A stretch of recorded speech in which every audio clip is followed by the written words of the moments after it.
आज का रामायण पाठ शुरू करते हैं। दोहा संख्या 251 से। बिहरही बन चहु और प्रतिदिन प्रमुदित लोग सब, जल जो दादुर मोर भय पीन पावस प्रथम। सब लोग दिनों दिन परम आनंदित होते हुए वन में चारों ओर विचरते हैं। जैसे पहली वर्षा के जल से मेढक और मोर मोटे हो जाते हैं, प्रसन्न होकर नाचने कूदने लग जाते हैं। उर्जन नारी मगन अति प्रीति, बासर जाहि पलक सम बीती। सिय सासु प्रतिवेश बनाई, सादर करे सरिस सेवकाई।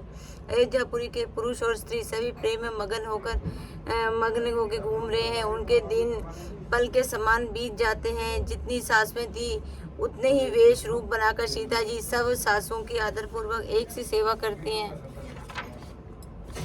लखन मरमु राम बिनु काहू, माया सब सिय माया माहू। सिय सासू से वा सब कीनी, तिन लगी सुख सिख आशीष दीनी। श्री रामचंद्र जी के सिवाय इस भेद को और किसी ने नहीं जाना। सब माया है, पराशक्ति महामाया श्री सीता जी माया ही है। सीता जी ने सासों की सेवा से वश में कर लिया। उन्होंने सुख पाकर सीख और आशीर्वाद दिए। लखी सिय सहित सरल दो भाई, कुटिल रानी पछितानी अघाई।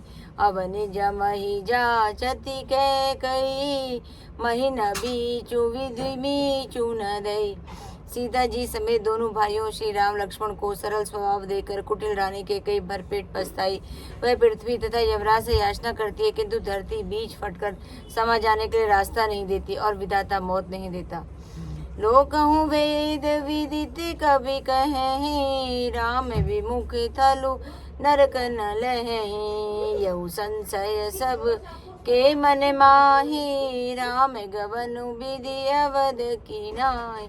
लोक और वेद में प्रसिद्ध है और कवि ज्ञानी भी कहते हैं कि जो श्री राम जी से विमुख है उन्हें नरक में भी ठौर नहीं मिलती। सबके मन में यह संदेह हो रहा था कि विधाता श्री रामचंद्र जी अयोध्या जाना होगा या नहीं। निस दिन नींद नहीं भूख दिन, भरत विकल सुचि सोच। नीच कीच बिच मगन जस, मी नहीं सलिल संकोच। भरत जी ने ना तो रात को नींद आती और दिन में भूख लगती हो। पवित्र सोच में ऐसे विकल हैं जैसे नीचे तल के कीचड़ में डूबी मछली को जल की कमी से व्याकुलता होती है।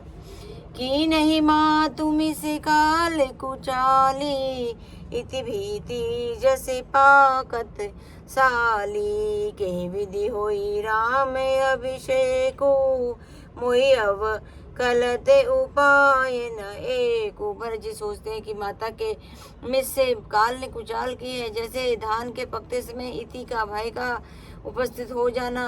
अब श्री रामचंद्र जी का राज्याभिषेक किस प्रकार हो, मुझे तो एक क्षण भी उपाय नहीं सूझ पड़ रहा। अवश्य फिर है गुरु आवसुमानी, मुनि पुनि कहब राम रुचि जानी। मातु कहे बहु रही रघुराऊ, राम जननी हट करे बिकी काऊ। गुरु जी की आज्ञा मानकर तो श्री रामचंद्र जी अवश्य अयोध्या लौट चलेंगे, परंतु मुनि वशिष्ठ जी तो श्री रामचंद्र जी की रुचि जानकर ही कुछ कहेंगे, अर्थात वे श्री रामचंद्र जी की रुचि देखे बिना जाने को नहीं कहेंगे।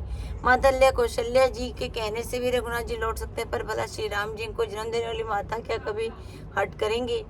मोहि अनुचर करके तिके बाता, ते ही मैं कुसमय बाम विधाता।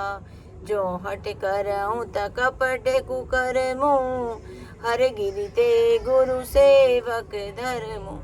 मुझ सेवक की तो बात ही कितनी है, उसमें भी समय खराब है, मेरे दिन अच्छे नहीं है और विधाता प्रतिकूल है। यदि मैं हट करता हूँ तो वह घोर कुकर्म अधर्म होगा, क्योंकि सेवा का धर्म शिव जी के पर्वत कैलाश से भी भारी, निभाने में कठिन है। एक हूँ जुगति न मन ठहरानी, सोचत भरत हिरैनी बिहानी। प्रात नहाई प्रभु सिर नाई, बैठत पटहि ऋषय बोलाई। एक भी युक्ति भरत जी के मन में नहीं ठहरती। सोचते ही सोचते रात बीत गई। भरत जी प्रातःकाल स्नान करके और प्रभु श्री रामचंद्र जी को सिर नवाकर बैठे ही थे कि ऋषि वशिष्ठ जी ने उनको बुलावा भेज दिया। गुरुपद कमल प्रणाम करी बैठे आयुष पाए, विप्र महाजन सचिव सब जुरे सभासद। जय श्री राम जय श्री राम। आज की कथा ये विश्राम। जय श्री राम।